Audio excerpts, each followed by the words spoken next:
So for us, we're like, okay, focus on the developer, and we, essentially build tools that really help to ensure their application becomes way more user-friendly and just easier to use. And so we're now working with Decentraland, the Sandbox, DYDX, and many other projects where they use gasless, that's the name of the product, to basically pay the gas fees for their end users. So like all of these things are essentially abstracting away complexity and making things, easy for end users.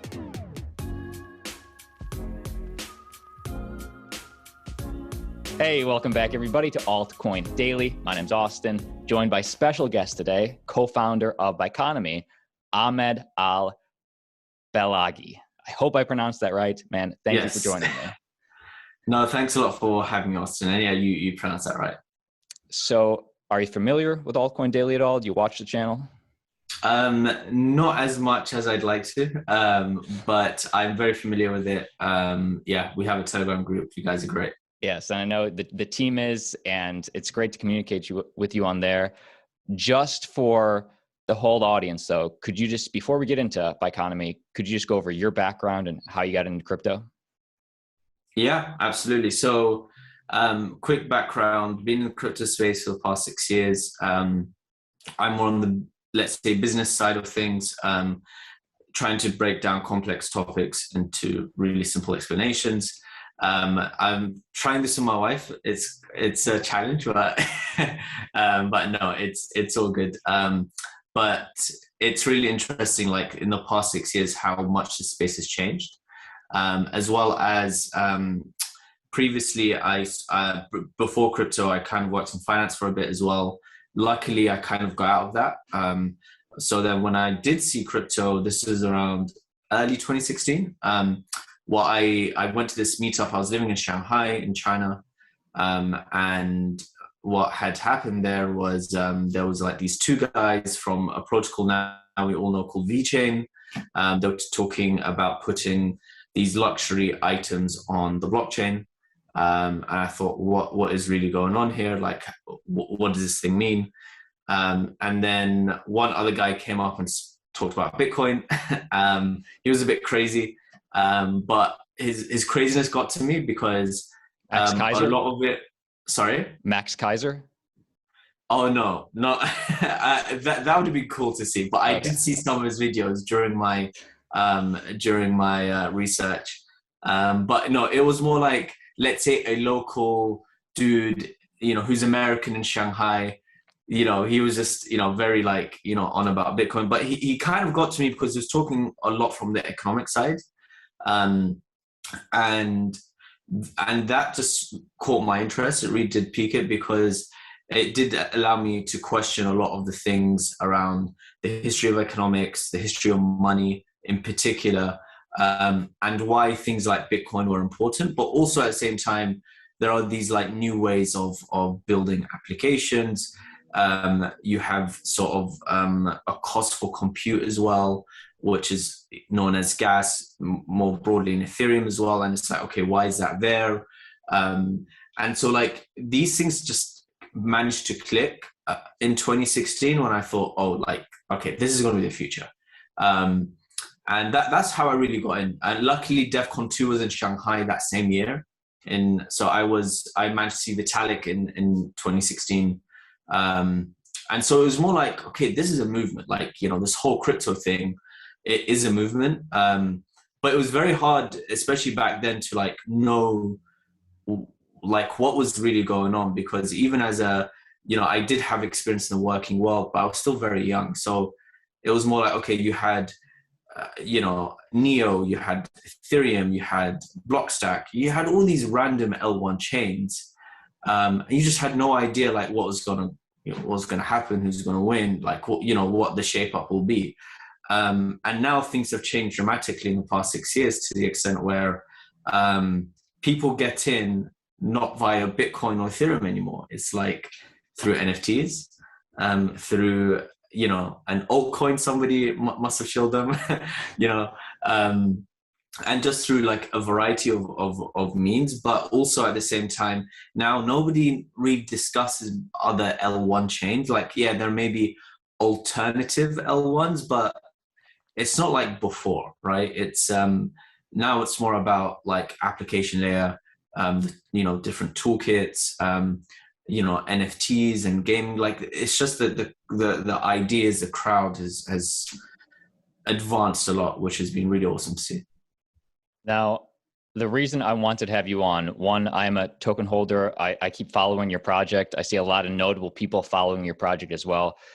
Just to clue everybody in, just because this channel is all about education, what is Biconomy? What is the value proposition? Absolutely. So I'll like to explain it really simply. All I think about, like how I think about what we do is removing complexities from the crypto transactional layer, right? So when we think of complexities in crypto right now, what are they, right? There are many different types of complexities that exist, correct? It could be setting up a wallet, it could be managing keys, it could be paying gas, it could be you know, interacting with the dApp and having to, you know, go through this 10-step process before you know, manage to like do something on that dApp, right? Because there's also a lot of educational elements involved. And so for us, we thought, okay, what are the main points we feel are important to tackle? And we'll just focus on those, right? So we're just like, okay, what is the best complexity we could abstract away in this industry, right? And provide it to who our current clients are developers, right? So if you have a developer, they are, you know, they're building a dApp. In a lot of cases, they're like blockchain support, right? Because the end users say, my MetaMask not working, why am I paying gas, blah, blah, blah, right? You have all these different things. So for us, we're like, okay, focus on the developer, and we, you know, essentially build tools that really help to ensure their application becomes way more user-friendly and just easier to use, as if it was as intuitive like the current Web2 applications that we use right now. And so what are these abstraction, what are we abstracting away, right? So there are two core things I would say that we're in the business of abstracting. The first is gas, right? So the gas abstraction layer is really important because we feel that, like, our thesis is, if gas fees are low enough, and they should be, otherwise if gas fees are always higher, then what's the point of being a crypto? So gas fees will be low.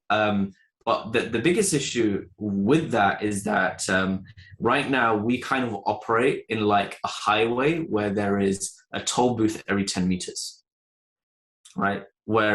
So whether gas fees are low or high, the end user always has to pay gas every 10 meters in this toll booth, right? Because they're always like transacting and everything.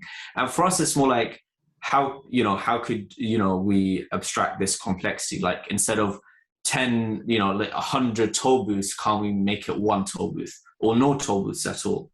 And so here we thought, okay, application owners, developers will pay the gas fees on behalf of their end users because it's in their interest to do so, for retaining end users, for rewarding them, and to like just keep them engaged.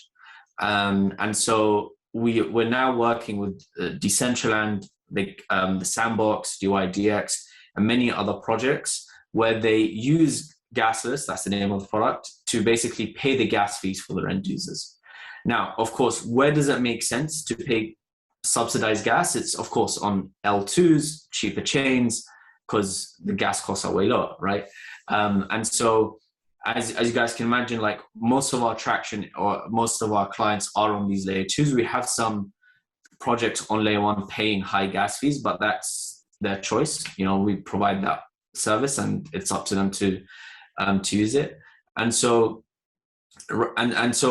that's like the idea around abstracting gas. Now, the cool thing about it is that, you know, what we're realizing is there are multiple ways to abstract it. Instead of the developer having to pay or subsidize all gas, can we not create options for them to subsidize maybe X percentage of gas? Can we not allow the end users to pay gas fees in a different token? Can we not allow their end users to maybe pay gas fees in a subscription model, right? Like we haven't, like these things we're currently figuring out. Another thing that we're very, bullish on is how could, like, let's say, how Aave is now building Lens, like, this decentralized Twitter. Mm-hmm. What if Lens say, hey guys, if you have used Aave before, because we could track your Ethereum address, everything on Lens is gasless for you, right? So it's like this if, and then, so like all of these things are essentially abstracting away complexity and making things, easy for end users. That's like a big part of what we're working on by Biconomy. And then the second, let's say, complexity that we're abstracting away and solving for is cross-chain transactions. As you're aware, and your end users, doing anything cross-chain is expensive, slow, and very tedious. And so we're trying to make it fast and very cheap, right? Because at the end of the day, everyone is very cost conscious, especially when they're doing cross-chain transfers. And so this is where Hyphen came along. And it was also a product that kind of was birthed by one of our clients. They said, hey guys, we're on Polygon, but end users are finding it very difficult to move from one chain to another. And so Hyphen really came out of that, where we provide it both as a UI and also as an SDK for developers, so that we provide that infrastructure and liquidity layer so that anyone can move their funds from one chain to another very quickly. So we support Avalanche, Polygon, and Ethereum across a number of assets. And yeah, I mean, I could talk a bit more about that, but I've realized I'm talking for too long. I love it. And this is what I want to hear. Is it fair to say that if Biconomy, reaches mass adoption, incredibly successful, the end user may never know because it would just be baked in the protocol, or will they obviously know because it'll be obvious on the user interface that they're using? That's a really good question. So we feel that over time they will know, but some people will see the name Biconomy, but they wouldn't know what it is. Gotcha. Right? Maybe the same way why you might see Stripe or Twilio, right? End users, the common person will not know who those companies or what those companies are. But they might have an understanding, okay, this company is involved in this process, right? And that's when it becomes interesting, because essentially we're sort of this middle layer, right? That's facilitating these transactions and these user experiences. But yeah, I would say that they would come to know. We wouldn't have to force it in or bake it in. It will probably be just part of the process. So these APIs and SDKs, the big revolution here is plug and play, correct? You're making it super easy for the developers to plug and play into their system so everybody can integrate. Is that the secret sauce of this?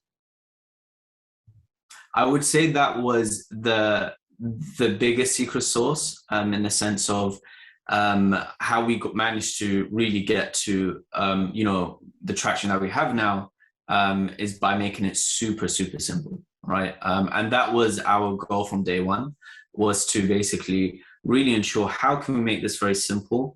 Anyone from a simple developer to a big team or enterprise that has many developers could just plug and play like that.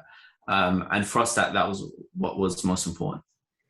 What are the biggest challenges for Biconomy in the next 5 years? Would it be onboarding users? I see you putting out the statistics for what you guys did with Decentraland, and obviously that's huge benefit to them. But what is the biggest challenge for Biconomy? Good question. The biggest challenge, I would say, is it's a good question, because there are always multiple challenges. There are some challenges you could control. There are challenges that you can't control. Let's talk about the ones that we could control, right? So, for example, I would say the biggest one, and you've probably heard it a lot. It comes to sort of actually building it's not just building, but finding the right people, right, for your team as you grow the company.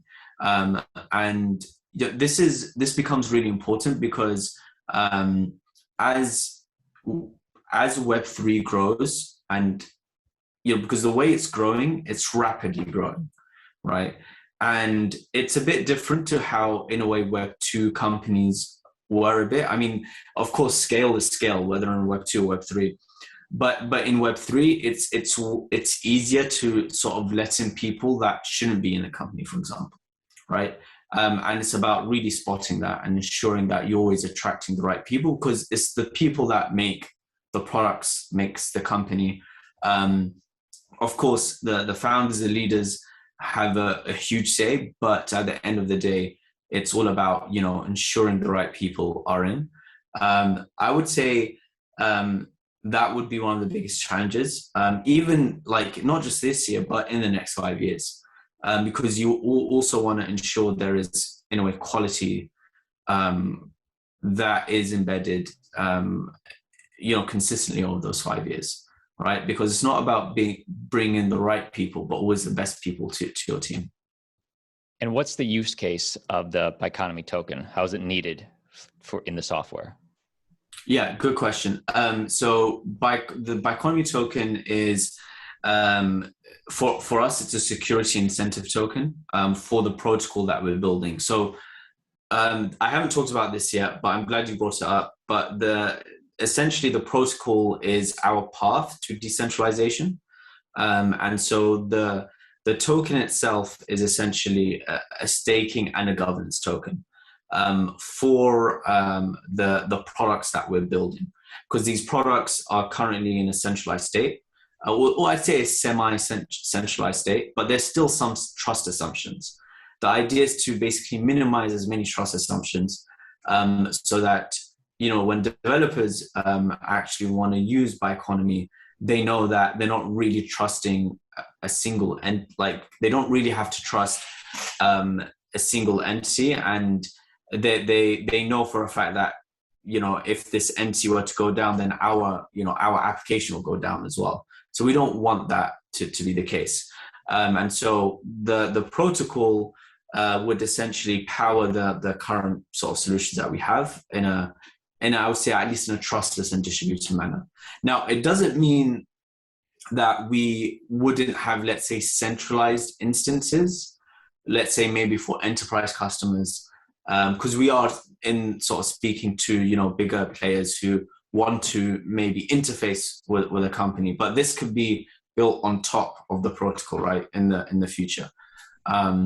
So the token itself powers the protocol, and powers the sort of the validators and the stakeholders. And my final question is, well, first off, it's hard enough to predict 1 year down the line in crypto, let alone 5.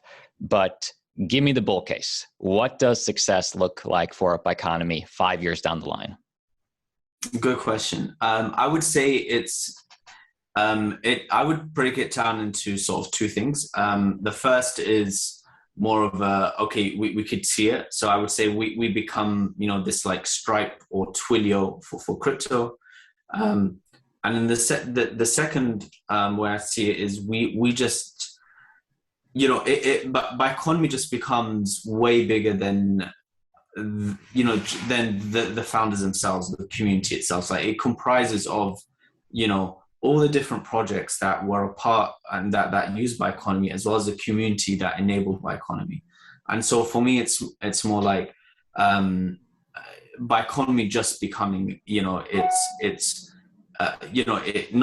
own sort of entity in a way where it's bigger than the founders, bigger than the investors that backed it, and I think that's really important, where it really holds its own, because what we're seeing a lot in crypto is lots of projects are in a way dictated by the celebrity status of a founder. There are positives and negatives, but let's say something happened to that founder, right? Like it doesn't mean the project should go away, right? So that's how I also see success as well. Like a project should really outgrow the founders and the initial team. Definitely. I totally understand what you're saying about the celebrity status of some of the founders, which is good and bad, but ultimately you want the product to be so good, the adoption's just natural from word of mouth, from people using it. Ahmed, thank you so much for joining me. I truly feel I have such a better understanding of Biconomy. Final thoughts for the Altcoin Daily audience. Okay, final thoughts. I would say, just smile, just be grateful. That's something I'm trying to like consistently try and remind myself. So it would be great to remind others as well. I love that. All links for Ahmed and Biconomy are down below in the video description. Check it out. And thanks, man.